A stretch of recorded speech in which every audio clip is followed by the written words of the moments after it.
Welcome to the extremely biased tier list. A tier list in where I want to showcase my biases when it comes to games. I had this idea a while ago where I would just play a game like every week and add that to a ginormous tier list. And today I started with Portal 1 and Portal 2. The reason I played Portal 1 and Portal 2 together are, well, obviously Portal 1 is just a short-ass game and not really worth its own spot, so I added Portal 2 as well. Back in the day when Portal 1 first came out, I actually played it a lot, so replaying it today or in the last week was pretty easy because I pretty much remembered everything there was in Portal and didn't really have any problems progressing, so the game was like, I don't know, under an hour long, something like that.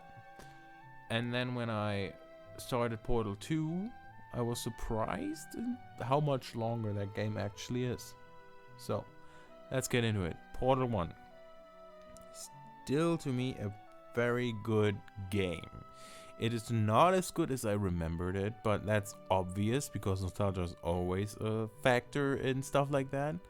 So, when I booted it up, I immediately got nostalgia flashbacks, obviously. But there really was this sense of that's really bare bones and not really fleshed out. And to me, that's obvious because Portal 2 is the more fleshed out version of Portal 1. So take it as you want. Portal 1 to me seems like a game that was created to try something out. I have not researched as to how this game was made, but it feels like it was a tech demo for Portal 2.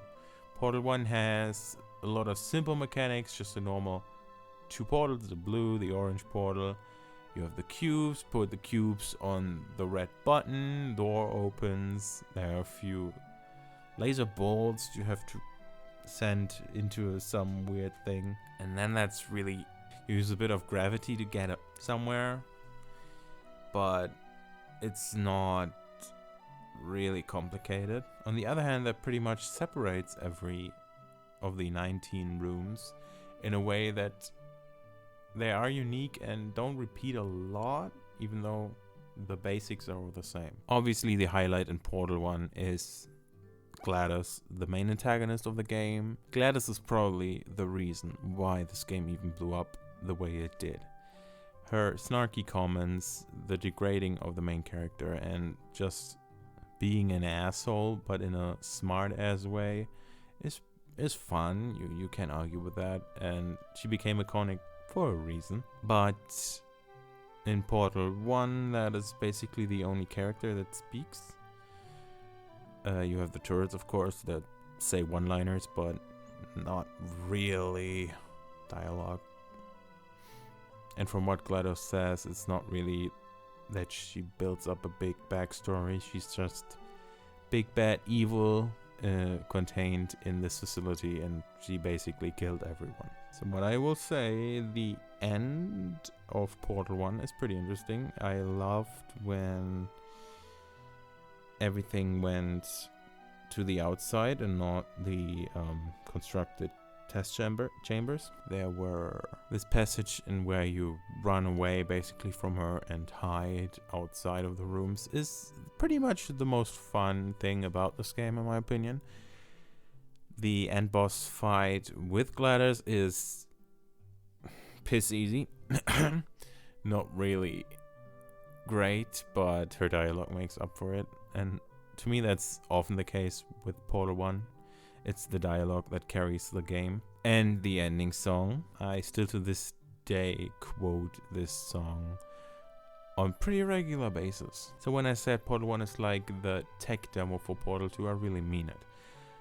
Looking at Portal 2, it already starts grander. You have an actually intro, kind of cinematic, where you get introduced to a new character, Wheatley. You have instant flashbacks with the old chambers being shown, and even though the game looks like it will repeat itself because the first chambers are again, I believe, 19. As soon as you reach that, things change drastically. From this really safe, watched over test chambers to exactly what I liked about Portal 1's end scenes. You aren't restricted to the test chambers anymore and go deeper down the facility to these old test chambers. I don't want to spoil too much because I genuinely think Portal 2 is a very good game with a pretty good story. Even though it is that old, I think there are people out there that have never played it, and I would really love them to play this. So yet this second part of the game is really what makes Portal 2 for me. It's interesting. You learn a lot of backstory about what's happened to Aperture Science, what happened to GLaDOS. In comparison to Portal 1, there are a lot more gimmicks, a lot more things to use in the test chambers. There are light paths you can walk on. There are weird beams that push you in one direction that can be switched to kind of suck you in, and there's so much more. There are lasers and stuff that make these chambers even more interesting and harder. I found myself in Portal 2 quite often stuck, not very long, because, well, I've played these games anyways. I remembered quite a bit, but it was in a way that wasn't too frustrating but challenging. Part 3 of the story, the final part, was decent. Like, it wasn't as good as the second for me, but the ending fight was more interesting than the one against GLaDOS in Portal 1, and the ending was kinda hype, yeah. So I still had this game very fond within my memory, but I gotta say, playing it again, it held up.